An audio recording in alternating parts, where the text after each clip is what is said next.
Normal forms for relational schemas.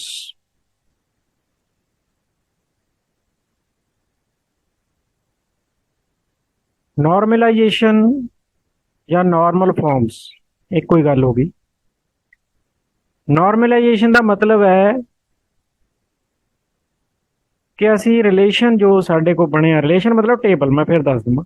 Relation मतलब table, जो relation है या टेबल है उसनों असी उसदे विचों असी एनोमलीज खत्म करने ਲਈ उसनों ਡੀਕੰਪੋਜ਼ करना है ਜਾਂ उसनों असी गुड डेटाबेस डिजाइन पर लेके जाना है, कह सकते हैं।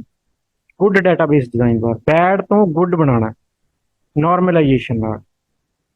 Normalisation is the name given to the process of simplifying the relationship among data items in a couple।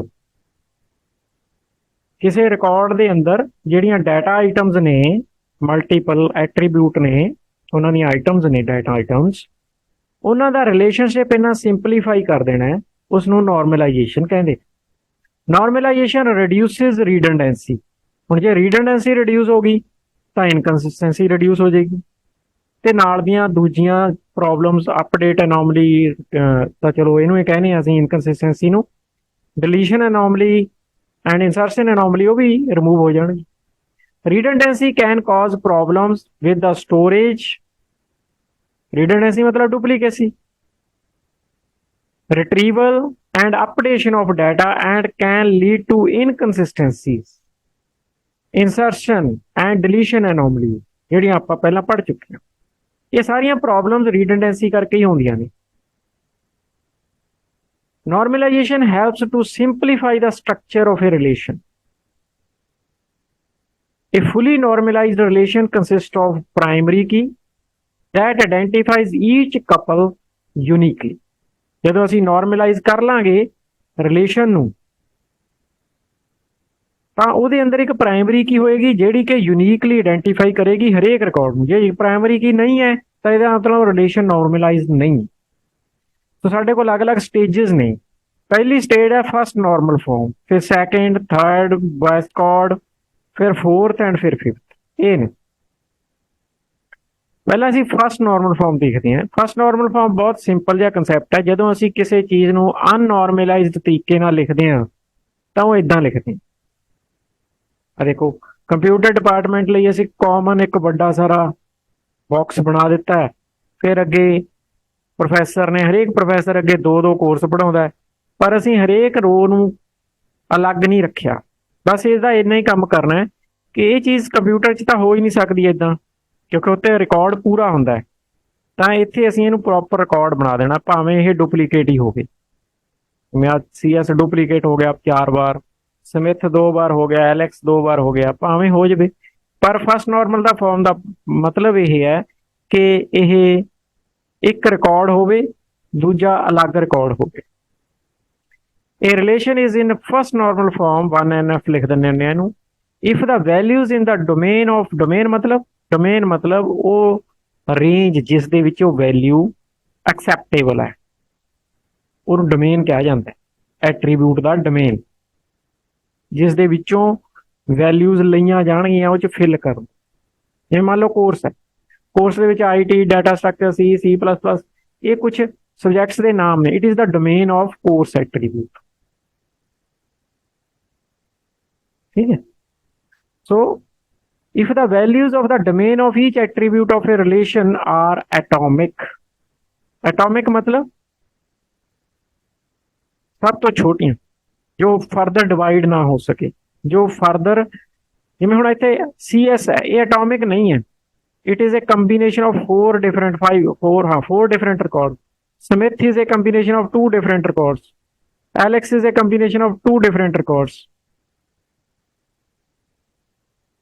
Atomic होनी चाहिए, फर्दर डिवीजन ना हो सके। जिसकी यदि डिवीजन हो सकती है, यदि 4 च डिवीजन हो सकती है, इन्हां दी 2 च डिवीजन हो सकती है। सो ये दीज आर नॉट एटॉमिक। आ सारियां एटॉमिक ने। सिंगल वैल्यू आ जाए बस, सिंगल वैल्यू मतलब atomic. In other words, there should be no repeating groups। जिमें आ रिपीटिंग ग्रुप है, CS एक रिपीटिंग ग्रुप है, Smith and Alex repeating groups, they should not be there. So to transform an unnormalized relation to one NF relation, variable length records are eliminated and multi-attribute lines are removed. ठीक है, simple ਜਿਹਾ ਤਰੀਕਾ ਹੈ ਵੀ ਹਰੇਕ ਚੀਜ਼ single record single column ਦੇ accordingly rose and column ਦੇ ਵਿੱਚ ਡਿਫਾਈਨ ਹੋ ਜਾਵੇ ਤੇ ਐਟੋਮਿਕ ਵੈਲਿਊਜ਼ ਹੋਣ ਹਰੇਕ ਰਿਕਾਰਡ ਦੇ ਵਿੱਚ। ਠੀਕ ਹੈ, ਇਹ ਹੋਣਗਾ 1NF ਫਸਟ ਨਾਰਮਲ। ਉਸ ਤੋਂ ਬਾਅਦ ਪ੍ਰੋਬਲਮਸ ਕ੍ਰੀਏਟ ਹੁੰਦੀਆਂ ਨੇ। ਹੁਣ ਇਹਦੇ ਵਿੱਚ ਡੁਪਲੀਕੇਟ ਵੈਲਿਊਜ਼ ਆ ਗਈਆਂ ਦੇਖੋ। ਠੀਕ ਹੈ, ਸਮਿਥ 2 ਬਾਰ ਆ ਰਿਹਾ, ਐਲੈਕਸ 2 ਬਾਰ ਆ ਰਿਹਾ, ਇਹ ਰਿਡੰਡੈਂਸੀ ਹੋ ਗਈ। Second normal form, a relation is said to be in second normal form if it is in first normal form। पहली गल तो फर्स्ट नॉर्मल फॉर्म च होना चाहिए। And non key attributes are functionally dependent on key attribute. ते दूजी गल ਉਹਦੇ ਸਾਰੇ नॉन की एट्रीब्यूट्स की एट्रीब्यूट ते डिपेंड होने चाहिए ने। फर्दर इफ ए की has more than one attribute then no non key attribute should be functionally dependent on the part of the key attribute। तो जिन्ने भी नॉन की एट्रीब्यूट ने वो की एट्रीब्यूट ते डिपेंडेंट चाहिए ने, की एट्रीब्यूट के पार्ट ते डिपेंडेंट नहीं चाहिए। मतलब की एट्रीब्यूट कई बार एक तो ज़्यादा एट्रीब्यूट के कंबीनेशन नाल बनी हुंदी है। उस केस दे विच जिहड़ा की एट्रीब्यूट दी किसी एक पार्ट के उत्ते नॉन की एट्रीब्यूट डिपेंड ना करता होवे, ये सैकेंड नॉर्मल फॉर्म का काम। To transform a one NF relation to two, मतलब second normal form relation, dependency of non-key attribute on a part of multi-attribute key is removed। ਹੁਣ multi-attribute key ਕੀ ਹੁੰਦੀ ਹੈ? ਜਿੱਥੇ ਇੱਕ ਤੋਂ ਜ਼ਿਆਦਾ attributes ਦੇ combination ਨਾਲ ਅਸੀਂ key attribute ਬਣਾਉਨੇ ਆ, ਉੱਥੇ multi-attribute key ਬਣ ਜਾਂਦੀ। multi-attribute key, ਜਿਵੇਂ ਹੁਣ ਇੱਥੇ ਐਗਜ਼ਾਮਪਲ ਦੇਖੋ, ਆਰਡਰ ਨੰਬਰ ਤੇ ਆਈਟਮ ਕੋਡ, ਇਹ ਦੋ ਚੀਜ਼ਾਂ ਕੰਬਾਈਨ ਕਰਕੇ ਅਸੀਂ ਕੀ ਐਟਰੀਬਿਊਟ ਬਣਾਇਆ ਜਿਸ ਦੇ ਉੱਤੇ ਕੁਆਂਟੀਟੀ ਡਿਪੈਂਡ ਕਰਦੀ ਹੈ। ਮਤਲਬ ਇੱਥੇ key attribute is a combination of two different attributes, order number and item code, ਜਿਨ੍ਹਾਂ ਤੇ quantity depend. Quantity is a non key attribute, but order number plus item code ਇਹ ਇੱਕ ਕੀ ਐਟਰੀਬਿਊਟ ਹੈ। ਤਾਂ ਕੋਈ ਵੀ ਨॉन ਕੀ ਐਟਰੀਬਿਊਟ ਅਗਰ ਕਿਸੇ part of ਦਾ ਕੀ ਐਟਰੀਬਿਊਟ ਤੇ ਡਿਪੈਂਡ ਕਰਦਾ ਹੈ ਤਾਂ ਉਹ ਸੈਕੰਡ ਨਾਰਮਲ ਫਾਰਮ ਦੇ ਵਿੱਚ ਨਹੀਂ ਹੈ, ਤਾਂ ਉਹ ਰਿਮੂਵ ਕਰਨਾ ਪਏਗਾ। ਫॉर एग्जांपल ਆਰਡਰਸ ਨਾਂ ਦਾ ਸਾਡੇ ਕੋਲ ਇੱਕ ਟੇਬਲ ਹੈ ਜਿਹ 'ਚ order number, item code, order date, quantity and price, ਇਹ ਉਹਦੇ ਐਟਰੀਬਿਊਟਸ ਨੇ। ਜੇ ਇਹ ਟੇਬਲ ਇੱਕੋ ਹੀ ਹੈ, ਸਿੰਗਲ ਟੇਬਲ ਹੈ, ਤਾਂ ਸਾਡੇ ਕੋਲ ਇੱਥੇ ਡਿਪੈਂਡੈਂਸੀਜ਼ ਆ ਦੋ ਨੇ। ਇੱਕ ਤਾਂ ਕੁਆਂਟੀਟੀ ਜਿਹੜੀ ਮੈਂ ਪਹਿਲਾਂ ਡਿਸਕਸ ਕਰਿਆ ਵੀ ਆਰਡਰ ਨੰਬਰ ਅਤੇ ਆਈਟਮ ਕੋਡ ਦੋਨਾਂ ਤੇ ਡਿਪੈਂਡ ਕਰਦੀ ਹੈ। ਦੂਜੀ ਆਰਡਰ ਡੇਟ ਆ ਜਿਹੜੀ ਆਰਡਰ ਨੰਬਰ ਤੇ ਡਿਪੈਂਡ ਕਰਦੀ ਹੈ। ਹੁਣ ਆਰਡਰ ਨੰਬਰ ਹੈ ਜਿਹੜਾ ਉਹ ਜੇ ਸਾਡਾ ਆ ਕੀ ਐਟਰੀਬਿਊਟ ਹੈ ਤਾਂ ਆਰਡਰ ਨੰਬਰ ਇਹਦਾ ਇੱਕ ਪਾਰਟ ਹੋ ਗਿਆ ਨਾ। ਹੁਣ ਕੋਈ ਨॉन ਕੀ ਐਟਰੀਬਿਊਟ ਅਗਰ ਇੱਕ ਪਾਰਟ ਤੇ ਡਿਪੈਂਡ ਕਰਦਾ ਹੈ ਤਾਂ ਇਹ ਗਲਤ ਹੈ। ਉਸੇ ਤਰ੍ਹਾਂ ਪ੍ਰਾਈਸ ਹੈ ਜਿਹੜਾ ਕੱਲੇ ਆਈਟਮ ਕੋਡ ਤੇ ਡਿਪੈਂਡ ਕਰਦਾ, ਆ ਕੱਲਾ ਆਈਟਮ ਕੋਡ ਤੇ ਪ੍ਰਾਈਸ ਡਿਪੈਂਡ ਕਰਦਾ, ਇਹ ਵੀ ਗਲਤ ਹੈ। ਇਹ ਨਹੀਂ ਹੋਣਾ ਚਾਹੀਦਾ। ਇਹਨਾਂ ਨੂੰ ਰਿਮੂਵ ਕਰਾਂਗੇ ਤਾਂ ਸੈਕੰਡ ਨਾਰਮਲ ਫਾਰਮ 'ਚ ਆ ਜਾਏਗਾ ਰਿਲੇਸ਼ਨ। ਇਹ ਦੋ ਪ੍ਰੋਬਲਮਸ ਇਸ ਰਿਲੇਸ਼ਨ ਦੇ ਵਿੱਚ ਨੇ ਕਿ ਸਾਡੇ ਦੋ ਨॉन ਕੀ ਐਟਰੀਬਿਊਟ ਕਿਸੇ ਪਾਰਟ ਆਫ ਦਾ ਕੀ ਐਟਰੀਬਿਊਟ ਤੇ ਡਿਪੈਂਡ ਕਰ ਰਹੇ। So order relation can be decomposed into, ਇਹ ਜਿਹੜਾ ਸਿੰਗਲ ਟੇਬਲ ਹੈ ਆਰਡਰ ਰਿਲੇਸ਼ਨ, ਇਹਨੂੰ ਡਿਵਾਈਡ ਕਰਕੇ ਅਸੀਂ ਆ ਦੋ ਰਿਲੇਸ਼ਨ, ਤਿੰਨ ਰਿਲੇਸ਼ਨ ਬਣਾ ਦਾਂਗੇ। ਪਹਿਲਾ ਹੋਏਗਾ ਆਰਡਰ ਡਿਟੇਲਸ, ਉਹਦਾ ਨਾਮ ਰੱਖਿਆ ਸੀ ਜਿਹਦੇ 'ਚ ਅਸੀਂ ਆਰਡਰ ਨੰਬਰ, ਆਈਟਮ ਕੋਡ ਤੇ ਕੁਆਂਟੀਟੀ ਰੱਖੇ ਨੇ। ਹੁਣ ਇਹ 'ਚ ਕੁਆਂਟੀਟੀ ਜਿਹੜੀ ਹੈ, ਜਿੰਨੀ ਵੀ ਇਹ ਕੁਆਂਟੀਟੀ ਹੋਏਗੀ, ਇਹ ਇਹਨਾਂ ਦੋਹਾਂ ਤੇ ਡਿਪੈਂਡ ਕਰਦੀ ਹੈ, ਫੁੱਲੀ, ਪਾਰਟ ਤੇ ਨਹੀਂ ਕਰਦੀ। ਇਹਦਾ ਮਤਲਬ ਇਹ ਓਕੇ ਹੋ ਗਿਆ। ਉਸੇ ਤਰ੍ਹਾਂ ਦੂਜਾ ਰਿਲੇਸ਼ਨ ਅਸੀਂ ਬਣਾਇਆ ਜਿਹ 'ਚ ਆਰਡਰ ਨੰਬਰ ਅਤੇ ਆਰਡਰ ਡੇਟ ਰੱਖੇ ਨੇ। ਆਰਡਰ ਡੇਟ ਆਰਡਰ ਨੰਬਰ ਤੇ ਡਿਪੈਂਡ ਕਰਦੀ ਹੈ, ਇਹ ਵੀ ਫੁੱਲੀ ਠੀਕ ਹੋ ਗਿਆ। ਉਸੇ ਤਰ੍ਹਾਂ ਜਿਹੜਾ ਪ੍ਰਾਈਸ ਹੈ ਉਹ ਹਰੇਕ ਆਈਟਮ ਦਾ ਅੱਡ ਹੁੰਦਾ, ਆਈਟਮ ਕੋਡ ਤੇ ਡਿਪੈਂਡ ਕਰਦਾ, ਇਹ ਵੀ ਫੁੱਲੀ ਠੀਕ ਹੋ ਗਿਆ। ਸੋ ਇਹ ਤਿੰਨੋਂ ਹੀ ਰਿਲੇਸ਼ਨ ਹੁਣ ਸੈਕੰਡ ਨਾਰਮਲ ਫਾਰਮ ਦੇ ਵਿੱਚ ਆ ਗਏ।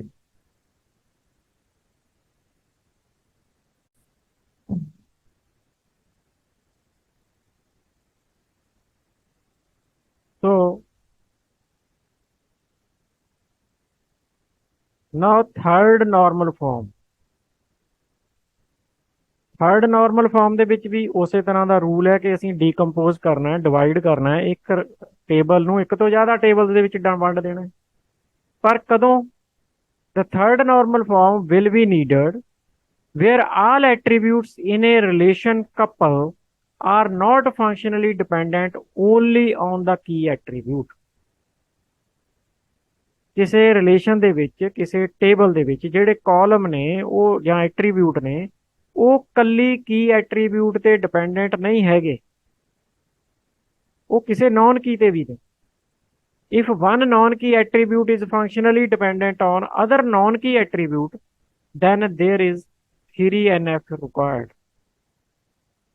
ਇੱਕ ਨੌਨ ਕੀ ਅਗਰ ਕਿਸੇ ਦੂਜੇ ਨੌਨ ਕੀ ਤੇ ਡਿਪੈਂਡ ਕਰਦਾ ਤਾਂ ਥਰਡ ਨਾਰਮਲ ਫਾਰਮ ਦੀ ਲੋੜ ਪਏਗੀ। ਸੋ dependency of a non-key attribute on other non-key attribute is removed to make the relation in third normal form। For example, ਸਾਡੇ ਕੋਲ ਸਟੂਡੈਂਟਸ ਨਾਲ ਦਾ ਰਿਲੇਸ਼ਨ ਹੈ, ਇਹਦੇ ਅੰਦਰ ਰੋਲ ਨੰਬਰ, ਨੇਮ, ਈਅਰ, ਹੋਸਟਲ 4 ਨੇ। ਹੁਣ ਇੱਥੇ ਸਾਡੇ ਕੋਲ ਡਿਪੈਂਡੈਂਸੀਜ਼ ਕਿਹੜੀਆਂ ਕਿਹੜੀਆਂ ਨੇ? ਨੇਮ ਐਂਡ ਈਅਰ ਹੈ ਜਿਹੜਾ ਉਹ ਰੋਲ ਨੰਬਰ ਤੇ ਡਿਪੈਂਡ ਕਰਦਾ ਹੈ। Name and year is dependent on roll number. ਜਿਹੜਾ ਹੋਸਟਲ ਹੈ ਇਹ ਈਅਰ ਤੇ ਡਿਪੈਂਡ ਕਰਦਾ, ਲੇਕਿਨ ਈਅਰ ਕੀ ਐਟਰੀਬਿਊਟ ਤਾਂ ਹੈ ਨਹੀਂ, ਈਅਰ ਤਾਂ ਨॉन ਕੀ ਐਟਰੀਬਿਊਟ ਹੈ। So here is a dependency of non key attribute to another non key attribute which should be removed. So ਆਪਾਂ ਇਸ ਰਿਲੇਸ਼ਨ ਨੂੰ ਡਿਵਾਈਡ ਕਰਕੇ ਤਿੰਨ ਰਿਲੇਸ਼ਨ ਬਣਾ ਦੇਵਾਂਗੇ, ਦੋ ਰਿਲੇਸ਼ਨ ਬਣਾ ਦੇਵਾਂਗੇ, ਸਟੂਡੈਂਟਸ ਐਂਡ ਹੋਸਟਲਸ। ਸਟੂਡੈਂਟਸ ਦੇ ਵਿੱਚ ਅਸੀਂ ਰੱਖਾਂਗੇ roll number, name and year, ਜਿਹੜੇ ਕਿ ਫੁੱਲੀ ਰੋਲ ਨੰਬਰ ਤੇ ਡਿਪੈਂਡ ਕਰਦੇ ਨੇ, ਦੋਨੇ ਹੀ ਨੇਮ ਤੇ ਈਅਰ। ਤੇ ਹੋਸਟਲ ਡਿਪੈਂਡ ਕਰਦਾ ਈਅਰ ਤੇ, ਇਹਦਾ ਅਲੱਗ ਰਿਲੇਸ਼ਨ ਬਣਾਤਾ, ਅਲੱਗ ਟੇਬਲ ਬਣਾਤਾ। ਸੋ ਇਹ ਦੋਨੇ ਰਿਲੇਸ਼ਨ ਹੁਣ ਜਿਹੜੇ ਨੇ ਉਹ ਥਰਡ ਨਾਰਮਲ ਫਾਰਮ 'ਚ ਆ ਗਏ। ਬॉयस कॉड ਨਾਰਮਲ ਫਾਰਮ ਇਹ ਕਦੋਂ ਲੱਗਦਾ ਹੈ? If N attribute of A composite Ki, composite multi attribute, ਜਦੋਂ ਇੱਕ ਤੋਂ ਜ਼ਿਆਦਾ ਐਟਰੀਬਿਊਟ ਦੇ ਨਾਲ ਕੰਬਾਈਨ ਕਰਕੇ ਅਸੀਂ ਕੀ ਬਣਾਉਂਦੇ ਆ, ਕੰਪੋਜ਼ਿਟ ਕੀ ਹੁੰਦੀ ਹੈ। If N attribute of A composite Ki is dependent on an attribute of other composite key, a normalization called BCNF is needed।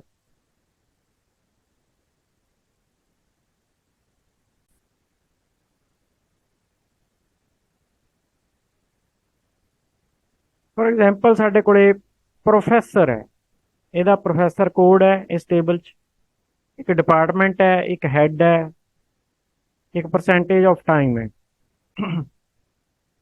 ਤਾਂ ਸਾਡੇ ਕੋਲੇ ਡਿਪੈਂਡੈਂਸੀਜ਼ ਕੀ ਬਣਦੀਆਂ ਨੇ? Head and percentage of time ਜਿਹੜਾ ਉਹਨੇ ਡਿਵੋਟ ਕਰਨਾ ਕਿਸੇ ਡਿਪਾਰਟਮੈਂਟ 'ਚ, ਤਾਂ ਉਹ ਪ੍ਰੋਫੈਸਰ ਕੋਡ ਐਂਡ ਡਿਪਾਰਟਮੈਂਟ ਤੇ ਡਿਪੈਂਡ ਕਰਦਾ। ਕਿਹੜੇ ਡਿਪਾਰਟਮੈਂਟ 'ਚ? ਡਿਪਾਰਟਮੈਂਟ ਐਂਡ ਪ੍ਰੋਫੈਸਰ ਕੋਡ, ਇਹ ਇੱਕ ਕੀ ਹੈ, ਇਸ ਕੀ ਦੇ ਉੱਤੇ head and percentage of time ਜਿਹੜੀ ਡਿਵੋਟ ਕਰਨਾ ਉਸ ਪ੍ਰੋਫੈਸਰ ਨੇ ਉਹ ਦਿੱਤਾ ਗਿਆ। ਦੂਜਾ ਹੈ ਹੈਡ ਆ ਜਿਹੜਾ ਉਹ ਡਿਪਾਰਟਮੈਂਟ ਤੇ ਡਿਪੈਂਡ ਕਰਦਾ ਹੈ। ਠੀਕ ਹੈ, ਹੁਣ ਡਿਪਾਰਟਮੈਂਟ ਇੱਕ ਕੰਪੋਜ਼ਿਟ ਕੀ ਦੇ ਅੰਡਰ ਆ ਗਿਆ, ਤੇ ਉਸੇ ਤਰ੍ਹਾਂ ਨਾਲ ਹੈਡ ਅਤੇ ਪ੍ਰੋਫੈਸਰ ਕੋਡ ਇਹਨਾਂ ਦੀ ਇੱਕ ਕੰਪੋਜ਼ਿਟ ਕੀ ਹੈ, ਇਹਦੇ ਤੇ ਡਿਪਾਰਟਮੈਂਟ ਐਂਡ ਪਰਸੈਂਟੇਜ ਟਾਈਮ ਇਹ ਡਿਪੈਂਡ ਕਰਦਾ ਹੈ। ਹੁਣ ਦੇਖੀਏ ਧਿਆਨ ਨਾਲ, ਤਾਂ ਆਹ ਇੱਕ ਕੰਪੋਜ਼ਿਟ ਕੀ ਹੈ ਸਾਡੇ ਕੋਲ, ਇੱਕ ਆਹ ਕੰਪੋਜ਼ਿਟ ਕੀ ਹੈ, ਇਹਦਾ ਇੱਕ ਹੈਡ ਹੈ, ਇਹਦਾ ਇੱਕ ਡਿਪਾਰਟਮੈਂਟ ਹੈ, ਪਰ ਇਹ ਹੈਡ ਆ ਜਿਹੜਾ ਉਹ ਡਿਪਾਰਟਮੈਂਟ ਤੇ ਡਿਪੈਂਡ, ਮਤਲਬ ਇਸ ਕੰਪੋਜ਼ਿਟ ਕੀ ਦਾ ਇੱਕ ਐਟਰੀਬਿਊਟ ਇਸ ਕੰਪੋਜ਼ਿਟ ਕੀ ਦੇ ਇੱਕ ਐਟਰੀਬਿਊਟ ਤੇ ਡਿਪੈਂਡ ਕਰ ਰਿਹਾ ਹੈ। ਇਸ ਕਰਕੇ BCNF ਦੀ ਲੋੜ ਪਏਗੀ। ਜਦੋਂ ਇੱਕ ਕੰਪੋਜ਼ਿਟ ਕੀ ਦਾ ਇੱਕ ਐਟਰੀਬਿਊਟ ਦੂਜੀ ਕੰਪੋਜ਼ਿਟ ਕੀ ਦੇ ਇੱਕ ਐਟਰੀਬਿਊਟ ਤੇ ਡਿਪੈਂਡ ਕਰਦਾ, ਸੋ ਇਹਨੂੰ ਅਸੀਂ ਡੀਕੰਪੋਜ਼ ਕਰਕੇ ਦੋ ਬਣਾ ਦਾਂਗੇ।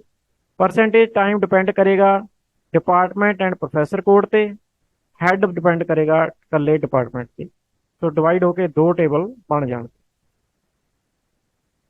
Fourth and fifth normal form ਇਹ ਇਕੱਠੀਆਂ ਹੀ ਇੱਕ ਦੂਜੇ ਨਾਲ ਰਿਲੇਟਡ ਹੋਣ ਕਰਕੇ ਆਪਾਂ ਇਕੱਠੀਆਂ ਹੀ ਡਿਸਕਸ ਕਰਾਂਗੇ, ਦੋਨੇ ਇੱਕ ਦੂਜੇ ਨਾਲ ਰਿਲੇਟਡ ਨੇ, ਫੋਰਥ ਨਾਰਮਲ ਫਾਰਮ ਤੇ fifth normal form. When attributes in a relation have multi value dependence, ਆਪਾਂ ਪਿੱਛੇ ਪੜ੍ਹਿਆ ਸੀ, ਉਦੋਂ ਇਹਨਾਂ ਦੀ ਲੋੜ ਪੈਂਦੀ ਹੈ ਮਲਟੀ ਵੈਲਿਊ ਡਿਪੈਂਡੈਂਸ। ਮਲਟੀਪਲ ਰੋਜ਼ ਦੇ ਵਿੱਚ ਦੇਖਣਾ ਪੈਂਦਾ, ਇੱਕ ਰੋ ਨਾਲ ਨਹੀਂ ਪਤਾ ਲੱਗਦਾ। Further normalization to fourth and fifth normal form are required. More than one independent multi-value dependency is removed from the relation by splitting it into make in fourth normal form. ਕਿਉਂਕਿ ਮਲਟੀ ਵੈਲਿਊ ਡਿਪੈਂਡੈਂਸੀ ਹੋਏਗੀ ਤਾਂ ਅਸੀਂ ਉਸ ਨੂੰ divide ਕਰ ਦਾਂਗੇ, split ਕਰ ਦਾਂਗੇ ਇੱਕ ਤੋਂ ਜ਼ਿਆਦਾ ਰਿਲੇਸ਼ਨਸ ਦੇ ਵਿੱਚ, ਉਹ ਫੋਰਥ ਨਾਰਮਲ ਫਾਰਮ 'ਚ ਆ ਜਾਏਗਾ। And an additional relation is added to relate their attributes. ਤੇ ਉਸ ਤੋਂ ਬਾਅਦ ਇੱਕ ਐਡੀਸ਼ਨਲ ਰਿਲੇਸ਼ਨ ਆਪਾਂ ਐਡ ਕਰਾਂਗੇ ਕਿਉਂਕਿ ਉਹਨਾਂ ਦਾ ਰਿਲੇਸ਼ਨਸ਼ਿਪ ਟੁੱਟ ਜਾਏਗਾ, ਤਾਂ ਉਹ ਹੋ ਜਾਏਗਾ ਫਿਫਥ ਨਾਰਮਲ ਫਾਰਮ। ਮਤਲਬ ਫੋਰਥ ਨਾਰਮਲ ਫਾਰਮ ਦੇ ਨਾਲ ਇੱਕ ਰਿਲੇਸ਼ਨਸ਼ਿਪ ਗਾਇਬ ਹੋ ਜਾਂਦਾ ਹੈ।